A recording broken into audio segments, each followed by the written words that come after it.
10 நிமிஷத்தில் நம்ம எல்லாருடைய ஃபேவரேட் ஐட்டமான பொட்டேட்டோ கட்லட், அதுவும் வெளியே மொறுமொறுனும் உள்ள சாஃப்டாகவும் எப்படி செய்யலாம்னு சொல்லிட்டு பார்க்கலாமா? வாங்க. வேக வச்சு உரிச்சு எடுத்த பொட்டேட்டோவை மசிச்சு எடுத்துக்கோங்க. இது கூட வெங்காயம், கொத்தமல்லி தழை, தேவைக்கேற்ப உப்பு, 1/2 ஸ்பூன் அளவுக்கு தனி மிளகாய்த்தூள், 1 ஸ்பூன் அளவுக்கு மைதா மாவு, கொஞ்சமாக கரம் மசாலா, சீரகத்தூள், கொஞ்சமாக லெமன் ட்ராப்ஸ், கூடவே 5-6 ஸ்பூன் பிரெட் கிராம்ஸ் எல்லாத்தையும் சேர்த்து நல்லா மிக்ஸ் பண்ணிவிட்டு உருட்டி எடுத்துக்குங்க. இப்போ உருட்டினதை மைதா மாவு கரைச்ச தண்ணியில் டிப் பண்ணி எடுத்துக்குங்க. அடுத்ததாக மறுபடியும் பிரெட் கிராம்ஸில் புரட்டி எடுத்து அடுக்கி வச்சுக்கிங்க. இப்போ ஸ்டவ் ஆன் பண்ணி பேன் வச்சு கொஞ்சமாக எண்ணெய் விட்டுக்குங்க.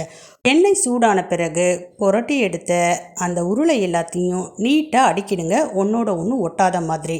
ஒரு பக்கம் செவந்த பிறகு திருப்பி போட்டுக்கோங்க. 2 புறமும் நல்லா செவந்துடுச்சுன்னா கட்லட் ரெடி ஆயிடுச்சு. எடுத்து சாப்பிட்டு பாருங்கள், சும்மா சூப்பராக இருக்கும்.